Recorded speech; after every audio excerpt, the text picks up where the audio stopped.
Video में हम जानेंगे अरेस्ट के प्रावधान के बारे में जो भारतीय नागरिक सुरक्षा संहिता में दिए गए हैं।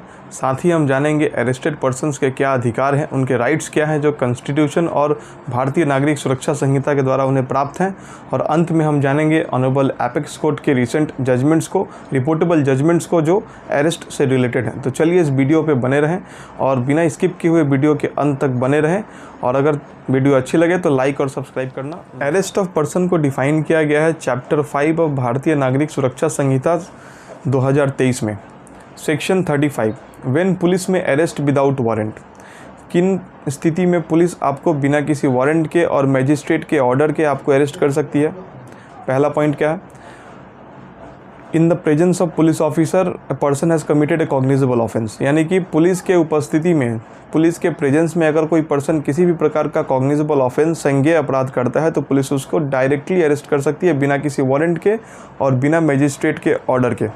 दूसरा पॉइंट क्या है, अगर पुलिस के सामने किसी भी प्रकार का कंप्लेन आता है किसी पर्सन के अगेंस्ट में और वो कंप्लेन किस प्रकार का है, वो कंप्लेन एक कॉग्निजेबल ऑफेंस का है और अगर उसका पनिशमेंट 7 साल से ज़्यादा है और जिसमें डेथ सेंटेंस के भी प्रावधान हैं, तो पुलिस बिना किसी वारंट के और बिना मजिस्ट्रेट के ऑर्डर के उस पर्सन को डायरेक्टली अरेस्ट कर सकती है।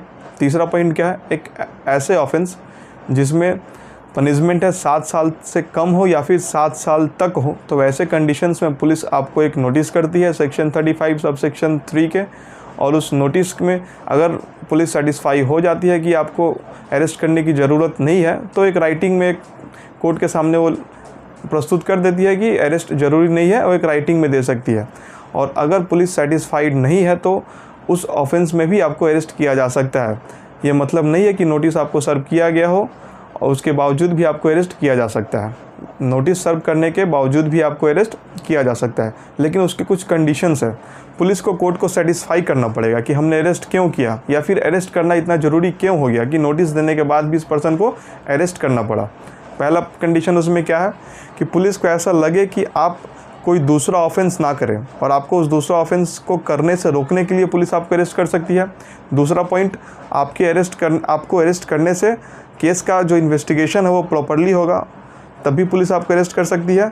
पुलिस को ऐसा लगता है कि आपको छोड़ने से केस का जो इन्वेस्टिगेशन है वो प्रॉपरली नहीं हो पाएगा, तो तब भी आपको पुलिस अरेस्ट कर सकती है। तीसरा पॉइंट क्या है, in order to prevent such person from tampering with the evidences और मेकिंग द एविडेंसेस डिसअपियर, यानी कि अगर पुलिस को लगता है कि आप एविडेंसेस को नष्ट कर सकते हैं या फिर किसी प्रकार का उसको एविडेंसेस को हटा सकते हैं, नष्ट कर सकते हैं, तब भी आपको पुलिस अरेस्ट कर सकती है। चौथा कंडीशन क्या है, in order to prevent such person from making any threat और इंड्यूसमेंट और promise to such person who is acquainted with the facts of the case, यानी कि जो इस केस का कंप्लेनेंट है, अगर उसको किसी भी प्रकार का थ्रेट और प्रलोभन दिया जाता है उस पर्सन के द्वारा जिसको पुलिस अरेस्ट करने का सोच रही है, तभी पुलिस उसको अरेस्ट कर सकती है in order to prevent such person from making such threat to the complainant, यानी कि कंप्लेनेंट को थ्रेट देने से रोकने के लिए भी पुलिस उसको अरेस्ट कर सकती है। और पांचवा पॉइंट से पर्सन्स को अरेस्ट नहीं किया जाएगा तब तक अदालत में उसकी उपस्थिति को सुनिश्चित नहीं किया जाएगा। ऐसे कंडीशंस में भी पुलिस आपको अरेस्ट कर सकती है नोटिस देने के बाद भी, यानी कि ये टोटल 5 पॉइंट्स हो गया। नेक्स्ट हम जानेंगे कि प्रोसीजर क्या है अरेस्ट के, procedure on arrest and what is the duties of the police officer making such arrest, section 36, यानी कि प्रत्येक पुलिस ऑफिसर जो अरेस्ट करने जा रही है वो एक क्लियर, विजिबल और एक्यूरेट आइडेंटिफिकेशन होना चाहिए उनका नाम का, यानी कि जो उनका नेम प्लेट है वो क्लियरली विजिबल होना चाहिए। दूसरा क्या है, every police officer making such arrest shall prepare a memorandum of arrest, यानी कि प्रत्येक पुलिस ऑफिसर जो अरेस्ट करने जा रहे हैं वो एक मेमोरेंडम ऑफ अरेस्ट तैयार करेंगे और उस मेमोरेंडम ऑफ अरेस्ट को अटेस्ट करना पड़ेगा उस पर्सन के फैमिली के किसी एक मेंबर के द्वारा जिसको पुलिस अरेस्ट करने गई है, या फिर अगर उस पर्सन के फैमिली से कोई मेंबर उपस्थित नहीं है तो उस लोकेलिटी के किसी रेस्पेक्टेड मेंबर, किसी एक रेस्पेक्टेड मेंबर से पुलिस उसको अटेस्ट कर सकती है और उस मेमोरेंडम को पुलिस जो अरेस्टेड पर्सन है उसके द्वारा भी अटेस्ट करवाती है। नेक्स्ट हम जानेंगे section 43, arrest how made, arrest how made, यानी कि जब पुलिस आपको अरेस्ट करने जाती है तो पुलिस अरेस्ट जैसे आपको करने गई तो आप किसी भी प्रकार का फोर्स या फिर रेजिस्टेंस या फिर भागने का प्रयास करते हैं तो उस कंडीशंस में पुलिस हर एक वो कदम उठा सकती है ये सुनिश्चित करने के लिए कि आपको अरेस्ट कर ले। यानी कि अगर आप किसी भी प्रकार का फोर्स और रेजिस्टेंस का उपयोग करते हैं पुलिस के अगेंस्ट में, तो police can adopt all means to ensure your arrest, to make the arrest possible. ठीक है, उसमें यह भी प्रावधान दिया गया है, सेक्शन 43 में यह भी प्रावधान दिया गया है कि पुलिस किसी भी अपराधी को हैंडकफ नहीं कर सकती है except certain offences, except the accused has committed certain offences. क्या क्या ऑफेंसेस हैं? हालांकि DK Basu versus state of West Bengal के जजमेंट आने के बाद थोड़े से रिस्ट्रिक्शन कस्टडी से भागा हुआ है या फिर प्रोक्लेम्ड ऑफेंडर है।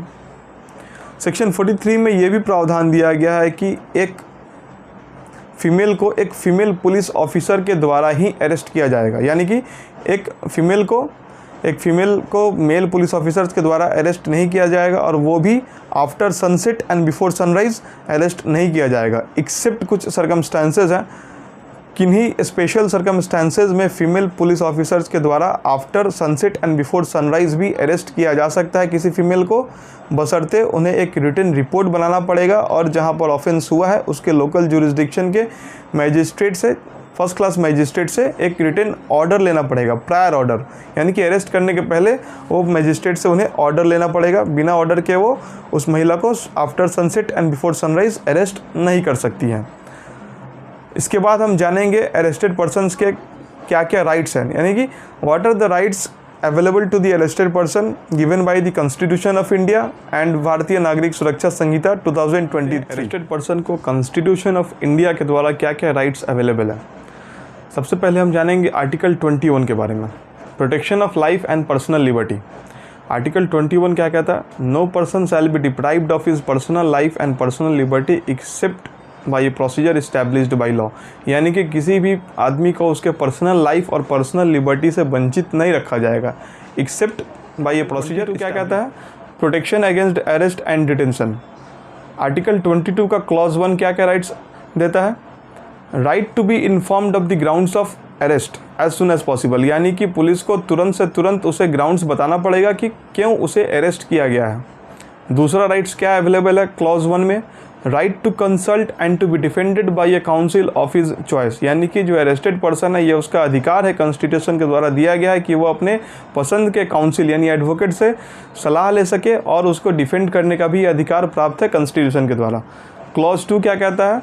Every person who was arrested to be produced before a magistrate within 24 hours of arrest excluding the time of travelling। यानी कि किसी भी पर्सन को अगर पुलिस अरेस्ट करती है तो उसे 24 घंटे के अंदर नियरेस्ट मैजिस्ट्रेट के सामने पेश करना पड़ेगा excluding the time of travelling. यानी कि जो प्लेस ऑफ अरेस्ट से मैजिस्ट्रेट के कोर्ट तक पहुंचने का जो समय है उसको छोड़ दिया जाता है, उसको 24 घंटे के अंदर इंक्लूड नहीं किया जाता है। आर्टिकल 22 का क्लॉज 2 ये भी राइट देता है कि पुलिस अगर किसी को अरेस्ट करती है तो उसे 24 घंटे से ज़्यादा नहीं रख सकती है कस्टडी में, डिटेंशन में उसको 24 घंटे से ज़्यादा नहीं रखा जा सकता है except by an order of magistrate. किन्हीं स्पेशल सर्कमस्टांसेस में पुलिस रख सकती है लेकिन उसे मैजिस्ट्रेट का ऑर्डर लेना पड़ेगा। तो चलिए अब हम जानते हैं भारतीय नागरिक सुरक्षा संहिता में क्या क्या राइट्स अवेलेबल है अरेस्टेड पर्सन के पास। पहले हम जानेंगे सेक्शन 38 के बारे में। सेक्शन 38 क्या कहता है? Right of arrested person to meet an advocate of his choice during interrogation. यानी कि पुलिस अगर किसी को अरेस्ट करती है तो निश्चित तौर पे उसको इंटरोगेट करेगी, तो उस इंटरोगेशन के दौरान ये अरेस्टेड पर्सन के पास राइट है कि वो अपने पसंद के एडवोकेट से मिल सकता है। Section 47 subsection 1। सेक्शन 47 का सबसेक्शन 1 क्या कहता है? Right to be informed of the grounds of arrest. यानी कि अगर पुलिस किसी को अरेस्ट करती है बिना वारंट को तो पुलिस को ये बताना पड़ेगा, उस ऑफेंस का पूरा ब्यौरा बताना पड़ेगा उस अरेस्टेड पर्सन को कि आपको किस लिए अरेस्ट किया गया है, यानी कि ग्राउंड्स को बताना पड़ेगा। और अगर उस ऑफेंस के अलावा भी कोई दूसरा ग्राउंड्स भी है तो भी पुलिस को ये बताना पड़ेगा उस अरेस्टेड पर्सन को। सेक्शन 47 का सबसेक्शन 2 क्या कहता है? Information regarding right to be released on bail. यानी कि अगर किसी पर्सन को पुलिस अरेस्ट करती है बेलेबल ऑफेंस में तो पुलिस का ये ड्यूटी बनता है कि उस आदमी को बताए कि आपके पास बेल लेने का अधिकार है, और पुलिस आपको अपने बिहाफ में सिक्योरिटी अरेंज करने के लिए भी कह सकती है। यानी कि it is the duty of the police officer making the arrest in bailable offence to inform the arrested person that he is entitled to be released on bail and he may arrange for the sureties on his behalf। तीसरा क्या rights है, section 48। Section 48 क्या कहता है, obligation of the person making the arrest to inform about the arrest to friend और relative. यानी कि अगर पुलिस ऑफिसर, प्रत्येक पुलिस ऑफिसर जो अरेस्ट करते हैं किसी पर्सन को, उनका ये ड्यूटी है कि वो उस अरेस्ट के बारे में अरेस्टेड पर्सन के किसी फ्रेंड, रिलेटिव या फैमिली मेम्बर को बताए। अगर वो लोग अवेलेबल नहीं है तो किसी एक पर्सन को बताए जिसको अरेस्टेड पर्सन नॉमिनेट कर रहा है, और पुलिस को ये भी बताना पड़ेगा कि अरेस्ट के बाद उसे कहाँ रखा गया। जानते हैं सेक्शन 51 के बारे में। सेक्शन 51 BNSS का क्या कहता है, examination of the accused by the medical practitioner at the request of the police officer. यानी कि जब पुलिस किसी को अरेस्ट करती है तो उस अरेस्टेड पर्सन का मेडिकल एग्जामिनेशन होता है, किसके द्वारा, रजिस्टर्ड मेडिकल प्रैक्टिशनर के द्वारा। और अगर वो अरेस्टेड पर्सन फीमेल है तो उसका एग्जामिनेशन किसके द्वारा होगा, एक रजिस्टर्ड फीमेल मेडिकल प्रैक्टिशनर के द्वारा होगा। या सेक्शन 55 के बारे में। सेक्शन 55 क्या कहता है, procedure when police officer depute subordinate to make arrest without warrant. यानी कि जब कोई officer incharge of police station या फिर कोई भी इन्वेस्टिगेटिंग ऑफिसर डेप्यूट करता है अपने किसी सबऑर्डिनेट को, किसी पर्सन को बिना वारंट के अरेस्ट करने के लिए, तो उसे एक इन राइटिंग में ऑर्डर देना पड़ेगा। यानी कि he may notify an order in writing to that subordinate officer. यानी कि उसे एक राइटिंग में सबऑर्डिनेट ऑफिसर को ऑर्डर देना पड़ेगा, और उस सबऑर्डिनेट ऑफिसर का भी ये ड्यूटी बनता है कि जब वो उस पर्सन को बिना वारंट के अरेस्ट करने जाए तो उस ऑर्डर के बारे में उस पर्सन को बताए कि मेरे पास ये ऑर्डर है सुपीरियर के द्वारा कि आपको अरेस्ट करने का ऑर्डर है। और अगर उस अरेस्टेड पर्सन के द्वारा मांगा जाता है उस ऑर्डर को, तो सबऑर्डिनेट ऑफिसर का ये ड्यूटी बनता है कि वो उस ऑर्डर को दिखाए। सेक्शन 56 के बारे में, health and safety of the arrested person. यानी कि अरेस्टेड पर्सन का जो स्वास्थ्य और उसका जो सुरक्षा है, उसका दायित्व किसके ऊपर निर्भर करता है, जिसके कस्टडी में वो है। यानी कि जिसके कस्टडी में है उसको विशेष रूप से ये ध्यान रखना पड़ेगा उसके हेल्थ और सेफ्टी के संदर्भ में। सेक्शन 57 क्या कहता है, person arrested to be produced before the magistrate और द ऑफिसर इंचार्ज। यानी कि अगर पुलिस किसी को बिना वारंट के अरेस्ट करती है तो जल्द से जल्द उसको प्रोड्यूस करना पड़ेगा किसी मैजिस्ट्रेट के पास या फिर officer incharge of the police station. Section 58 क्या कहता है, person arrested not to be detained more than 24 hours. यानी कि अगर पुलिस के पास सेक्शन 187 के तहत कोई ऑर्डर नहीं है मैजिस्ट्रेट के द्वारा, तो पुलिस किसी भी अरेस्टेड पर्सन को 24 घंटे से ज़्यादा डिटेन करके नहीं रख सकती है। ठीक है। Section 62, arrest strictly to be made according to the code. यानी कि कोई भी अरेस्ट होगा वो भारतीय नागरिक सुरक्षा संहिता के वायलेशन में नहीं होना चाहिए। यानी कि भारतीय नागरिक सुरक्षा संहिता के गाइडलाइंस और लॉज को मानते हुए भी होना चाहिए, उसके वायलेशन में नहीं। चलिए हम जानते हैं अरेस्ट से रिलेटेड ऑनरेबल एपेक्स कोर्ट के द्वारा दिए गए कुछ गाइडलाइंस को, जो ऑनरेबल एपेक्स कोर्ट ने रिसेंट जजमेंट्स में बोले हैं। तो चलिए हम देखते हैं पहला जजमेंट क्या है। Bihan Kumar versus state of Haryana. Bihan Kumar versus state of Haryana में क्या क्या पॉइंट्स जो हैं रेज़ किए गए थे एपिलेंट पिटिशनर के द्वारा। पहले हम पॉइंट्स को देख लेते हैं, उसके बाद जानेंगे ऑनरेबल एपेक्स कोर्ट के द्वारा क्या क्या गाइडलाइंस दी गई हैं। पॉइंट क्या है, violation of article 21 clause 1 and article 22 clause 2 of the constitution of India. यानी कि एपिलेंट के द्वारा आर्टिकल 22 का वायलेशन का जो पॉइंट है ये रेज़ किया गया था ऑनरेबल एपेक्स कोर्ट के सामने। दूसरा पॉइंट क्या उनके द्वारा बोला गया था, violation of section 50 of the CRPC, now section 47 of the BNSS, which clearly says that person arrested to be informed of the grounds of arrest and of the right to bail. Violation of section 57 of CRPC, now section 58 of BNSS, which clearly says that the person arrested not to be detained more than 24 hours. While the appellant was admitted to the hospital, he was handcuffed and chained to the hospital bed. Non-compliance of this constitutional requirement and a statutory mandate would lead to the custody or detention being rendered illegal. Basically इस case में appellant petitioner के द्वारा honourable apex court के सामने ये कहा गया था कि जो उनका जो अरेस्ट है वो टोटली इलीगल है, क्योंकि वो वायलेशन में हुआ है आर्टिकल 22 के। यानी कि उनको जो ग्राउंड्स ऑफ अरेस्ट है पुलिस ऑफिसर के द्वारा नहीं बताया गया, इन राइटिंग में भी नहीं बताया गया। उनका जो प्रोडक्शन हुआ नियरेस्ट मजिस्ट्रेट के पास वो भी हुआ 24 घंटे के बाद हुआ। यानी कि आर्टिकल 22 का क्लॉज 2 है, ये भी उनके द्वारा वायलेशन का बताया जाता है ऑनरेबल एपेक्स कोर्ट के सामने। और उनको ये भी, और एपिलेंट पिटिशनर के द्वारा कोर्ट को ये भी बताया जाता है कि उनको पुलिस के द्वारा बहुत ही सख्ती से पेश किया गया है, बहुत ही सख्ती से ट्रीट किया गया है। हाई हैंडनेस का ये केस माना जाता है, जिसमें जब उनका एग्जामिनेशन होता है मेडिकल एग्जामिनेशन में, तो उन्हें हॉस्पिटल के बेड में हथकड़ियों से बांधा जाता है।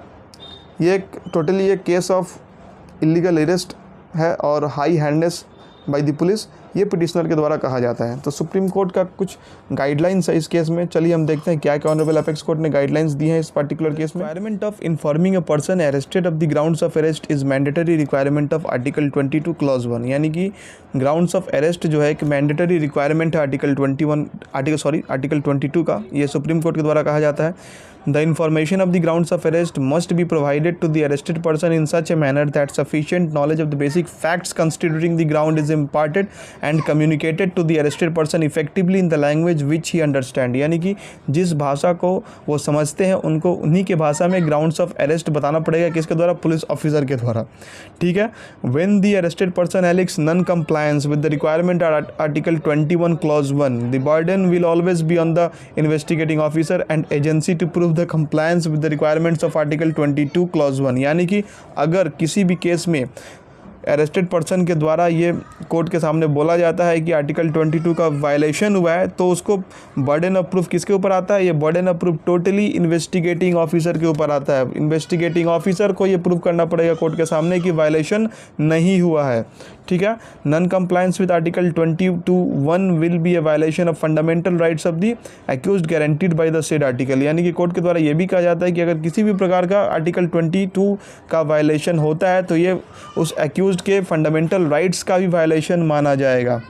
When the arrested person is produced before the judicial magistrate for remand, it is the duty of the magistrate to ascertain whether the compliance with Article 22 Clause 1 and other mandatory safeguards has been made, यानी कि जब arrest के बाद arrested person को, accused को judicial magistrate के सामने remand के लिए प्रोड्यूस किया जाता है, तो उस मैजिस्ट्रेट का ये ड्यूटी बनता है कि वो चेक करे, सेटिस्फाई हो कि आर्टिकल 22(1) का कंप्लायंस हुआ है कि नहीं।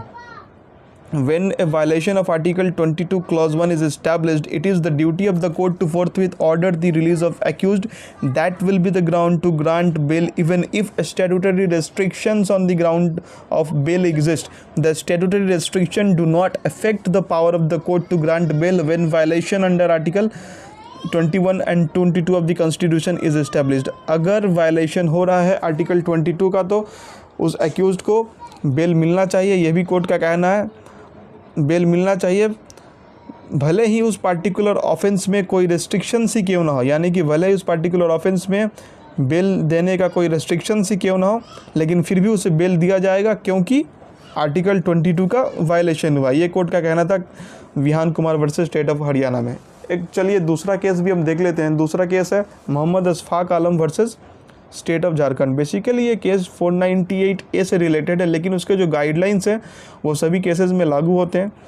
सभी केसेस जो 7 साल तक हो या 7 साल के जिनका पनिशमेंट 7 साल तक हो या 7 साल के नीचे हो। तो चलिए उस गाइडलाइंस को हम पढ़ लेते हैं, क्या क्या गाइडलाइंस दिए गए ऑनरेबल अपेक्स कोर्ट के द्वारा अशफाक आलम केस में।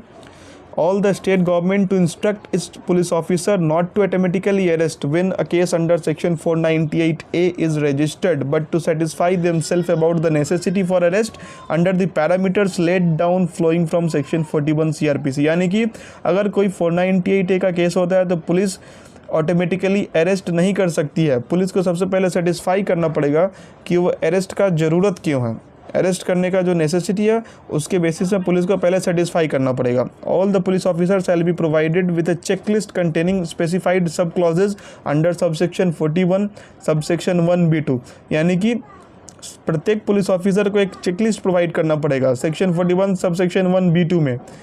The police officer shall forward the checklist duly filled and furnish the regions and materials which necessitates the arrest while producing the accused before magistrate for further detention, यानी कि police उस checklist के साथ और regions and materials के साथ court को बताएगी while forwarding the accused before the magistrate, यानी कि मैजिस्ट्रेट के सामने जब पुलिस प्रोड्यूस करेगी फर्दर डिटेंशन के लिए एक्यूज्ड को, तो उसको ये स्पेसिफिकली बताना पड़ेगा कि अरेस्ट करना क्यों ज़रूरत था और उसका पूरा रीजंस भी बताना पड़ेगा। The magistrate while authorising detention of accused shall peruse the report furnished by the police officer in terms aforesaid and only after recording its satisfaction the magistrate will authorise the detention, यानी कि magistrate जिसके पास produce किया जाता है उसको भी police का जो रिपोर्ट है उसको पूरा परस्यू करना पड़ेगा और अपना जो सेटिस्फाई होने के बाद ही वो फर्दर डिटेंशन अलाउ कर सकते हैं। Notice of appearance in terms of section 41A